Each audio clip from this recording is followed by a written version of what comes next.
Although most people would consider Malcolm in the Middle to be a kids' show, there are definitely some moments in the show that can make you question that belief. So today, I am going to be looking through some episodes of Malcolm in the Middle in an attempt to find the darkest episode of the show. To start off, let's talk about Season 2, Episode 17, Surgery. In this episode, Malcolm starts feeling pretty sick and ends up having to go to the hospital to get surgery. Upon arriving at the hospital, the doctors run some tests on Malcolm and come to the conclusion that Malcolm may have appendicitis. Once Malcolm is told that he will be receiving surgery, this worries him a bit, but Lois aims to calm him a bit by telling him that he will be unconscious for the whole thing. This is when Reese butts in to mention that he heard a story of someone who woke up during the middle of their surgery and could feel everything that was being done to him, but wasn't able to scream since he was paralyzed. This seemed to bother Hal more than Malcolm, however. Now here is where the episode gets a whole lot darker. For starters, Malcolm has to stay in the kids' room since he was only 6 months too young to have his own adult room. Later, the doctor comes in with some medical students and starts talking about Malcolm as if he were some sort of lab rat, and even goes as far as poking the exact spot where Malcolm is feeling his pain. The doctor then asks one of the students to stick Malcolm with an IV, to which the student desperately asks the doctor to pick someone else, which again does not help Malcolm's comfort in this situation at all. After that, this big scary looking nurse dude subdues Malcolm and forces him to take medicine, once again amplifying Malcolm's fear. Later that night, Malcolm is trying to sleep, but is unable to for obvious reasons. It also doesn't help at all when he literally sees the big scary nurse dude from earlier pulling a body bag down the hall. Like literally, what the heck is going on at this hospital? Later, when Malcolm does finally manage to fall asleep, he is hastily woken up by doctors who are marking parts of his skin and then proceed to place a giant metal cage on his head to take measurements. Yeah, that's pretty creepy. Later the next day, Malcolm's genius Krellboyne friends come to visit him in the hospital, and together they find out that Malcolm's medical diagnosis was actually incorrect, and he may be dealing with something other than what they originally thought. Despite this, when Malcolm tries to tell this to the doctor doesn't take him seriously and decides to proceed with the surgery anyways. It's likely that this doctor deals with patients like this all the time, and he also likely doesn't know that Malcolm is a literal genius. In the end, Malcolm does eventually find a way to get out of this. He secretly receives another blood test and confirms that he does not need surgery. The doctors then give him anesthesia to knock him out so they can begin. However, once the doctors lift up Malcolm's gown to start the surgery, they then see some Sharpie writings on his stomach that essentially tells them to reevaluate the situation and look over the tests again, and also threatens to sue them. So yeah, Malcolm didn't end up getting the surgery, but had Malcolm not been so smart, things definitely could have gone south. Another thing that makes this situation a whole lot worse for Malcolm is that while this is all happening, his family is playing his favorite board game and having a good time. The next episode we are going to be looking at is Season 3, Episode 8, Poker. In this episode, Hal is invited over to Abe's house to play poker, but isn't really happy with the way things turned out.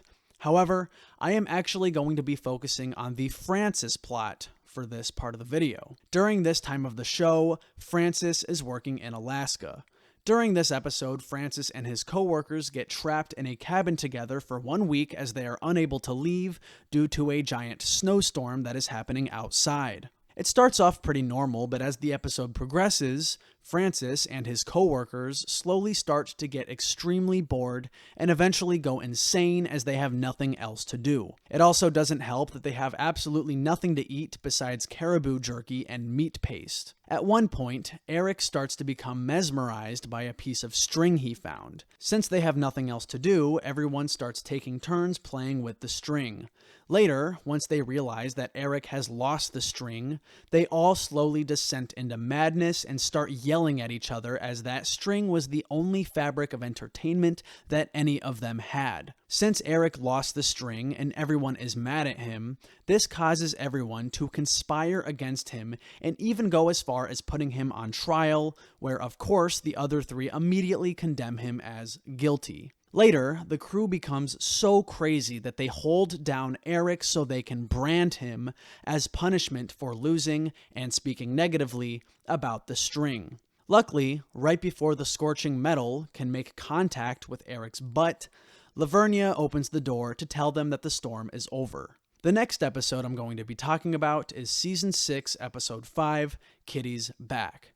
Now, I have actually made an entire video about this very episode, as it is widely regarded as the most hated episode of the show due to its dark theme. Since I've already made an entire video about this, I'm only going to talk about this one briefly, but I will link that video in the description if you feel like watching it after. Essentially, during the beginning of Season 5, Kitty, who is Stevie's mom and Abe's wife, abandons her family so she can go do drugs and be a porn star. During this episode, Kitty randomly returns out of nowhere after being gone for like a whole season. She ends up asking Lois to help her talk to her family to beg their forgiveness. Lois ultimately rejects this and tells her that what she did was creepy. Despite Lois refusing to help her, Kitty still does end up going to Abe and Stevie and does end up getting their forgiveness. After that, Abe comes over to Lois's house the next day just to be mad at her because Lois called Kitty creepy. The reason this episode is widely viewed as the most hated episode of the show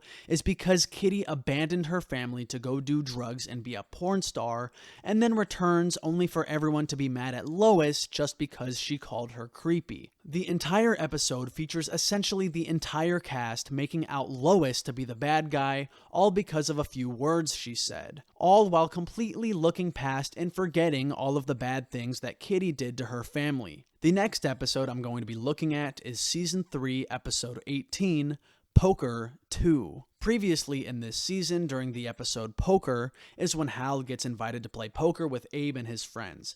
This was actually the episode where Francis gets trapped in a cabin with his coworkers during the snowstorm. During this episode, Poker 2, Hal decides to host and invites Abe and all of his friends to his house to play poker. One of the guys that he invited ends up bringing his daughter, Chandra, and her friend. Since Hal really wants this night to go well and doesn't want any interruptions, Hal tells Malcolm and Reese that they must entertain them all night and cannot bother them. Malcolm and Reese, however, are not upset by this at all.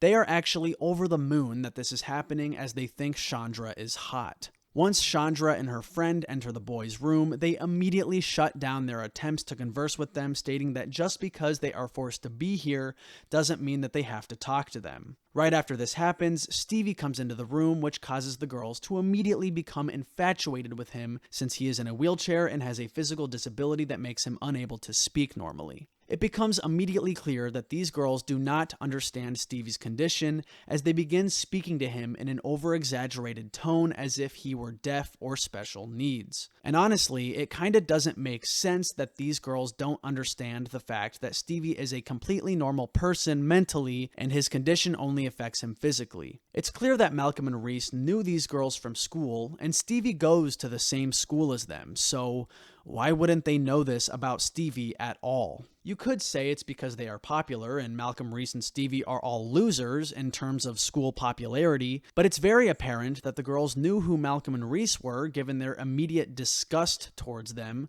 so it really doesn't add up as to why the girls treat Stevie this way. But anyways, the reason this episode is on this list is due to the fact that the boys essentially lie to the girls, telling them that Stevie has a terminal illness, leaving him with only 2 months to live. Once the girls hear this, they immediately switch up on Stevie and start fangirling over him, as they no longer think he has special needs. Instead, they think he is brave. The rest of the episode revolves around these girls getting really close to Stevie and ends with him making out with one of them, which sends Abe and Chandra's father into an uproar when they catch them. So, yeah, the boys essentially lie to these girls, telling them that Stevie is going to die, also that the girls will hopefully give him some action. By the way, This just goes to show that Stevie is straight, by the way. I'm not sure why they decided to make him gay in the revival. I don't have a problem with characters being gay, but it definitely did not make sense for the writers to make Stevie in particular gay. That, however, is a topic for a different video. Oh yeah, and aside from that, Chandra's friend brought a gun to their house, which causes Malcolm to steal it, followed by him trying to saw it in half with a saw. This ultimately causes the gun to fire into the house, but luckily it didn't hit anyone. Yeah, this might be one of Malcolm's dumbest moments in the show. All in all, Malcolm in the Middle is generally a fun, lighthearted show, but there are some moments sprinkled in that are of a more serious, heavier tone. That is one of the things that makes me love this show so much. What did you think was the darkest moment in the show? I know I definitely didn't mention all of them, so be sure to leave a comment and maybe I will make a part 2 to this. If you enjoyed this video, please be sure to leave a like and subscribe as it really helps the channel grow. YouTube thinks that you'll enjoy this video here, so be sure to check it out. Anyways, thanks for watching.